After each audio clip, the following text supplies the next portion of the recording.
తాడేపల్లి ఇది ఉండవల్లి కింద Tadepalli police station కూడా ఉండవల్లిదే. అక్కడికి వస్తే నేను అక్కడే ఉంటానమ్మా, అక్కడ ఎస్ఐ నేను. అక్కడికి వస్తే మీ రిప్రజెంటేషన్ ఇలా వచ్చింది, వీళ్ళు అక్కడికి వస్తే ఇక్కడ పిలిపించాం, మీ రిప్రజెంటేషన్ ఫిజికల్ గా మేము లోపలికి పంపిస్తాం. నిజమేనండి, నమ్మొచ్చా? ఎందుకంటే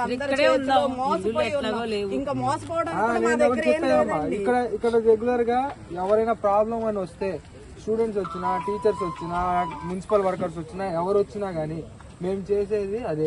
అలాగే సార్, మేము చేసే మానవత్వంతో పంపించగలను అంటే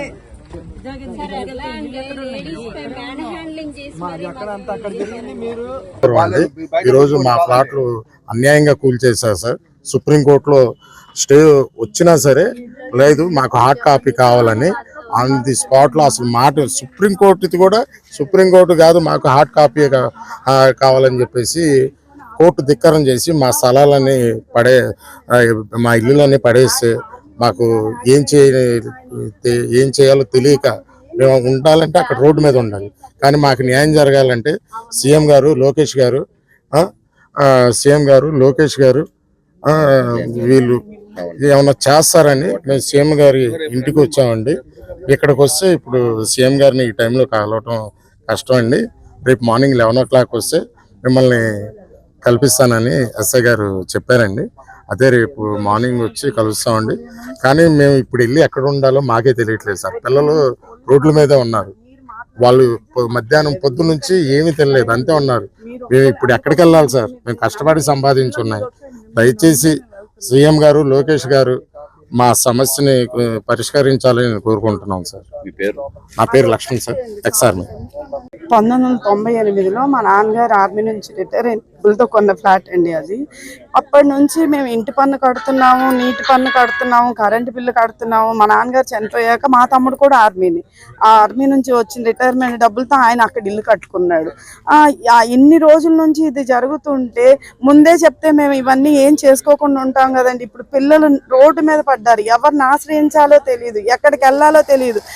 ఈ నైట్ టైం పిల్లల్ని పక్కింట్లో చెప్పొచ్చామండి, ఎవరి దగ్గర ఉంచాలో తెలియదు. మేము ఇక్కడున్నా అక్కడున్నా పెద్ద తేడా ఏం లేదండి. అందుకోసం కనీసం సీఎం గారు ఏదో ఒకటి ఇక్కడ దాకా వస్తే ఆయన దాకా కొంచెం అన్నా చేరకపోయిద్దా, ఎవరిని ఆశ్రయించాలో తెలియదు. ఎందుకంటే సుప్రీంకోర్టు స్టేకే ఎవరు ఆగని వాళ్ళు ఇంకెక్కడికి వెళ్ళినా ఏం జరిగిద్దండి. అందుకోసం అని చెప్పేసి కనీసం ఇక్కడ దాకా వస్తే సీఎం గారి దగ్గరికి ఏమన్నా వెళ్తుందేమో అని ఆశతో వస్తే ఇక్కడికి వచ్చిన తర్వాత ఎస్ఐ గారు ఉండి ఇది కరెక్ట్ టైం కాదండి, రేపు మిమ్మల్ని నేను పంపిస్తాము, మీరు ఇది ఈ టైంలో రావడం, మీరు వచ్చినా మీరు వెళ్ళలేరు, రేపు 11 గంటలకి రండి అని చెప్తే మేము ఇంకా ఇప్పుడు వెళ్ళాలని చెప్పేసి ఇప్పుడు అనుకుంటున్నామండి. ఇప్పుడు వెళ్ళినా కానీ మేము ఆ ఫ్లాట్లో ఆ ఖాళీ స్థలాల్లో పడుకోవడం తప్ప మాకేమి ఇంకా లేదండి. అక్కడ అన్ని ఆగండి, 11 గంటలు ఆగండి, ఇంకొక గంట ఆగండి, స్టే వచ్చింది అని అంటే లేదు, మాకు హార్డ్ కాపీ చూపిస్తేనే మేము ఆగుతాము అని చెప్పేసి ఇంట్లో ఉన్న ఆడవాళ్ళని బయటికి లాగి, మేమేమి ఇది మీడియా వచ్చిందని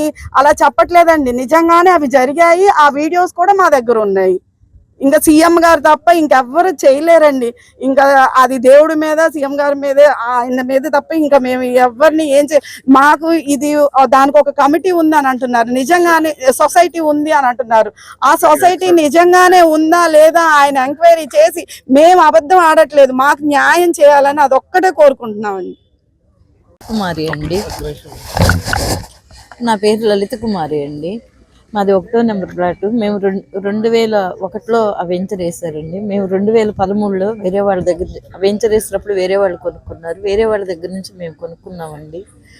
2016లో మాకు లాయర్ నోటీస్ ఇచ్చారు. ఇదేమిటని కోర్టులో పోరాడుతూనే ఉన్నాము. మాకు ఆల్రెడీ ఇప్పుడు స్టే ఉండగా సుప్రీంకోర్టుకి వెళ్ళాము. మాకు స్టే ఉండగా ఆగండి అని ఆగకుండా ఇంట్లోంచి బయటకు లాగేసి మా వారి స్ట్రౌట్ నీ మీద ఎక్కిస్తాం రా బుల్డోజరు అని అన్నారు.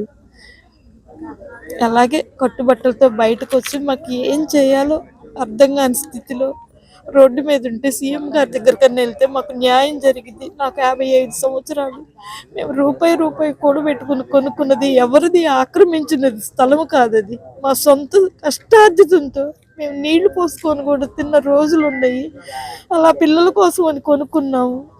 ఇంకా మేము శాంతం ఎదగను కూడా ఎదగలేదు. మాకు 55 ఏళ్ళు వచ్చినాయి. మేము ఇప్పుడు ఎక్కడికి వెళ్ళాలి? మాకు సీఎం గారు న్యాయం చేస్తారని ఇక్కడికి వచ్చాము. ఇంత దూరం మాకు న్యాయం చేస్తారని, ఇంత దూరం అక్కడైనా రోడ్డు మీద, ఇక్కడైనా రోడ్డు మీద సీఎం దృష్టికి తీసుకెళ్తారని మేము ఆశిస్తున్నామండి. ఈ టీవీ ఛానల్స్ అండి. మీరు ఎక్కడి నుంచి వచ్చారు? విజయవాడ భవానీపురం అండి. 42 ప్లాట్లు జోజీ నగర్. మేము 42 కుటుంబాల బాధితులు అండి. పొద్దున్న మా ఇళ్ళన్ని కూల్చేశారు. మేము నడి రోడ్డు మీద పడ్డాము. సీఎం గారి దగ్గరికి ఒక్కసారి మాకు అన్యాయం జరిగింది, మాకు ఏ దిక్కు లేదు, అందరం రోడ్డు పిల్ల జల్లతో రోడ్డు మీద ఉన్నాం. మాకు ఏం చేయాలో అర్థం కావట్లేదు. ఒక్క సీఎం గారు తప్ప ఇంకా మాకు ఎవ్వరు ఏది కూడాను మాకు దిక్కు తోచిన పరిస్థితిలో ఉన్నాము. ఈ టైంలో 10:30కి మేము సీఎం గారి ఇంటి ముందుకు వచ్చామంటే చూడండి ఎంత కష్టాల్లో ఉన్నామో ఆలోచించండి. దయచేసి మాకు న్యాయం చేయండి. మా పరిస్థితి ఏం బాగాలేదు. కొంచెం సీఎం గారి దృష్టి దాకా తీసుకెళ్ళి మా స్థలాలు మాకు ఇప్పించండి. సీఎం గారు వచ్చి ఇక్కడ మాకు ప్రజలు అక్కడ ఇళ్ళన్నీ కుప్ప చేసి పెట్టారండి. సామాన్లన్నీ కూడాను మొత్తం కూడా పగలగొట్టేశారు, దౌర్జన్యం చేశారు. మాకు December 31 వరకు కూడా టైం ఉంది. కానీ ఈ రోజు పొద్దున 6ంటికి రౌడీలను తీసుకొచ్చి పోలీసులు, లాయర్లు అందరూ కూడాను మమ్మల్ని నడి రోడ్డు మీద లాగేసి సామాన్లన్నీ బయటకి ఇసిరేసి మాకు చాలా దారుణం జరిగిందండి.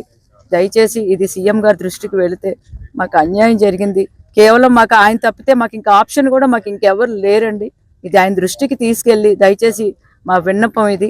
ఇప్పుడు ఈ టైంలో ఇక్కడ అక్కడ ఉండే రోడ్డు మీద బదులు ఇక్కడే ఉంటామండి. ఈ రోడ్డు మీద మాకు న్యాయం జరిగేంత వరకు కూడా ఇక్కడే ఉంటాము. ఇది మాకు ఏదైనా సరే 42 కుటుంబాల ఆత్మహత్యకు సిద్ధంగా ఉన్నామని మేము విన్నవించుకుంటున్నాం.